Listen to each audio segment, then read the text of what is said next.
ለዚህ ጠቃሚና አስተማሪ የዩትዩብ ቻናል አዲስ ከሆናችሁ ሰብስክርይብ አድርጋችሁ ጀምሩ። በየጊዜው የምንሰራቸው አዳዲስ ቪዲዮዎች እንዲደርሷችሁ ደግሞ የደወል ምልክቷን መንካታችሁንም አትዘንጉ። ዋናው ዓላማችን ማንበብና መጻፍ የማይችሉ እህትና ወንድሞቻችንን ማስተማርና ብቁ ማድረግ ነው። ስለሆነም በኦንላይን መማር የምትፈልጉ በቴሌግራም፣ በዋትስአፕ፣ በኢሞና በዙም አፕ መተግበሪያዎች አማርኛ፣ እንግሊዝኛ፣ ኦሮምኛና ትግርኛ በኦንላይን ስለምናስተምር ስልካችንን ይዛችሁ ደውሉልን። ሰላም ጤና ይስጥልን ውድ የሀሁ አካዳሚ ዩትዩብ ቻናል ቤተሰቦች እንዴት ናችሁ? በዛሬው ትምህርታችን ደግሞ በነ ፊደል የሚጀምሩ የአማርኛ ቃላትን ከነ እስከ ኖ ድረስ ያሉ 7 ፊደላት በመጠቀም ቃላትን እንመሰርታለን ማለት ነው። እናንተ በማስታወሻችሁ እያያዛችሁ አብራችሁ እንድትጽፉ ጠይቃለሁኝ። እኔ እያነበብኩኝ ፊደላቶችን እንዴት እንደሚጻፉ በእንግሊዝኛ ደግሞ አብሬ ጽፌላችኋለሁ ማለት ነው። በጽሞና እየተከታተላችሁ ጻፉ። ፊደላቶችን ዝርዝር አልጽፍም አሁን በባለፈው ስለሰራሁላችሁ ማለት ነው። በነ ፊደል ጀምረው የተለያየ ትርጉም ያላቸው ቃላትን እዚህ ጋር ጽፍ ያለውን የተወሰኑ 3 እና 4 ቃላትን ማለት ነው። ስለዚህ የመጀመሪያው ነብይ ይሆናል ማለት ነው። ነብይ ነብይ። በአማርኛ ደግሞ ሲጻፍ እንደዚህ ይጻፋል። ነብይ ብላችሁ ተጽፋላችሁ። NEBY ነብይ የሚለውን እንደዚህ ብላችሁ ተጽፋላችሁ ማለት ነው። ከዛ ነጥብ ነጥብ ነጥብ ደግሞ ሲጻፍ በእንግሊዝኛ NETB አድርጋችሁ መጻፍ ትችላላችሁ ማለት ነው። እዚህ ጋር ቲን የተጠቀምኩበት ምክንያት ጥ የሚል ድምፅ እንግሊዝኛ ላይ ስለሌለ ስለዚህ ቲን ነው የምንጠቀመው በቴፋንታ ማለት ነው። ስለዚህ ነጥብ የሚለው NETB ይሆናል ማለት ነው። ሁለተኛው ደግሞ ነፃነት የሚል ቃል አለ ማለት ነው። ነፃነት ደግሞ ሲጻፍ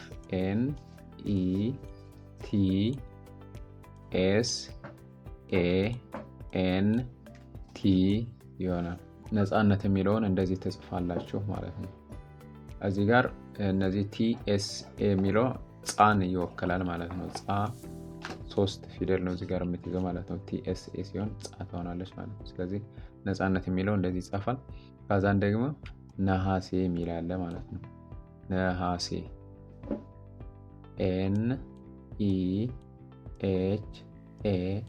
NEHASIE ይሆናል ማለት ነው። ስለዚህ ነሐሴ የሚለውም እንደዚህ ይጻፋል ማለት ነው። እሺ ሁለተኛው ፊደል ደግሞ ኑ ናት። በኑ የተመሰረቱ ቃላት ደግሞ የመጀመሪያው ኑግ ነው። ስለዚህ ኑግ በእንግሊዝኛ ስንጽፈው NUG ይሆናል ማለት ነው። ከዛ ሁለተኛው ደግሞ ኑርልኝ የሚል ይሆናል ማለት ነው። ኑርልኝ ደግሞ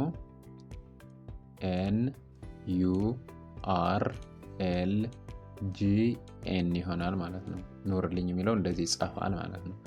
ስለዚህ ኝ ስትጻፋውን 2 ፊደል ነው ያላት፣ 6ኛ ነች። ስለዚህ GN የሚለውን ትወስዳለች ማለት ነው። በአጠቃላይ ኑርልኝ ሲጻፍ በእንግሊዝኛ ይሄን ይመስላል ማለት ነው። ሌላው ደግሞ ኑሮ ነው። ኑሮ NURO ይሆናል ማለት ነው። NURO ኑሮ።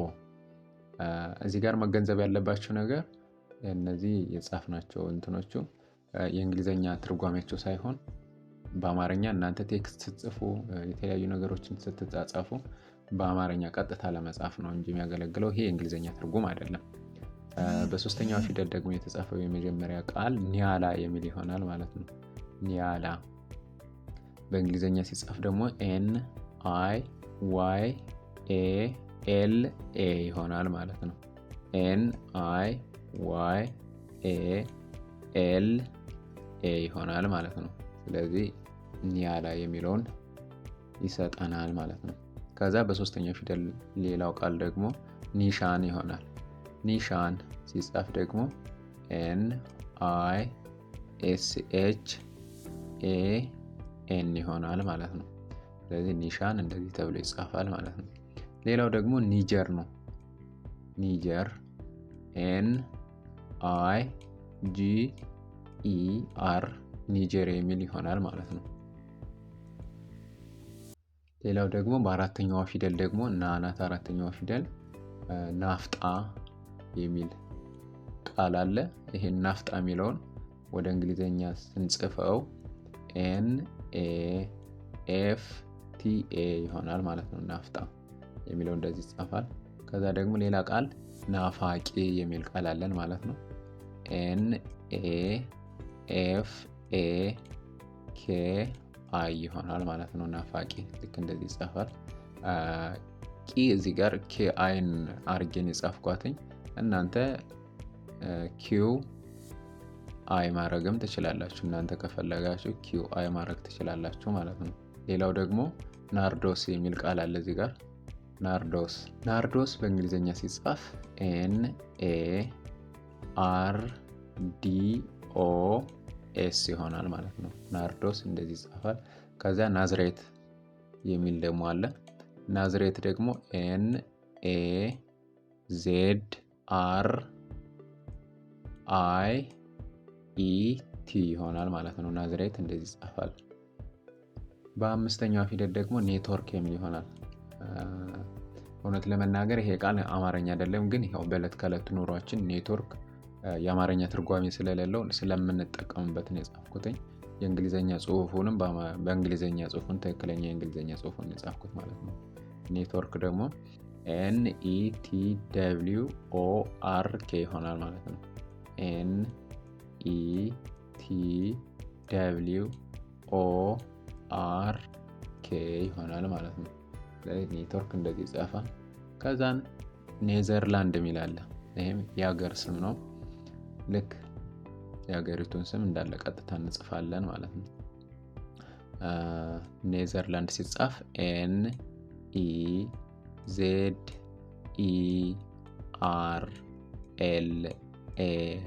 NEZERLAND ኔዘርላንድ ይሆናል ማለት ነው። ከዛ በስድስተኛው ፊደል ደግሞ የመጀመሪያው ቃል ንጉስ የሚል ነው ማለት ነው። NGUS ይሆናል ንጉስ ማለት ነው። ሁለተኛው ንስሐ የሚል ነው። ንስሐ ደግሞ ሲጻፍ NSIHA አድርጌያታለሁ። ለምንድነው እዚህ ጋር አይ የተጠቀምኩበት ምክንያት ሶስተኛ ፊደል ሆና ሳይሆን ምንድነው SH ካደረኩትኝ ሻ የሚል ድምጸት ስለሚኖረው እሱን እንትን ለማለት ነው። ንስሐ የሚል እንትን ይኖረዋል ማለት ነው በእንግሊዝኛው። ንስሐ ልክ እንደዚህ ጽፌዋለሁ ማለት ነው። ንፍሮ ይሆናል ቀጣዩ ቃል ደግሞ ንፍሮ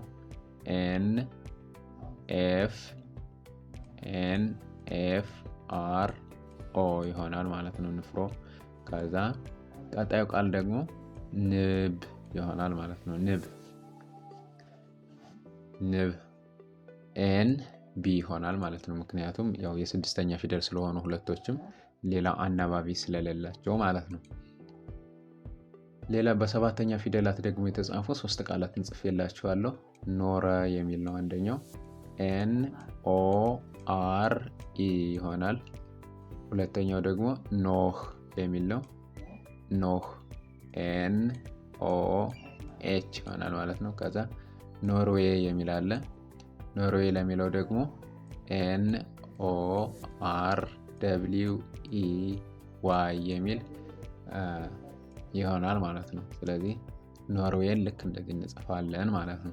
በቀጣይ ደግሞ ሌሎችን ቃላት እንጽፋለን ማለት ነው። እንደዚህ እያደረግን አማርኛ እንደዚሁ መጻፍ መለማመድ የምትፈልጉ እንዲሁም መማር የምትፈልጉ አማርኛ ብቻ ሳይሆን እንግሊዘኛ፣ ኦሮምኛ፣ ትግሬኛ፣ ሂሳብ መማር ከፈለጋችሁ ከኛ ጋር ስልካችንን ይዛችሁ ደውሉልን። በቴሌግራም ግሩፕ ላይ ጆይን አድርጉ።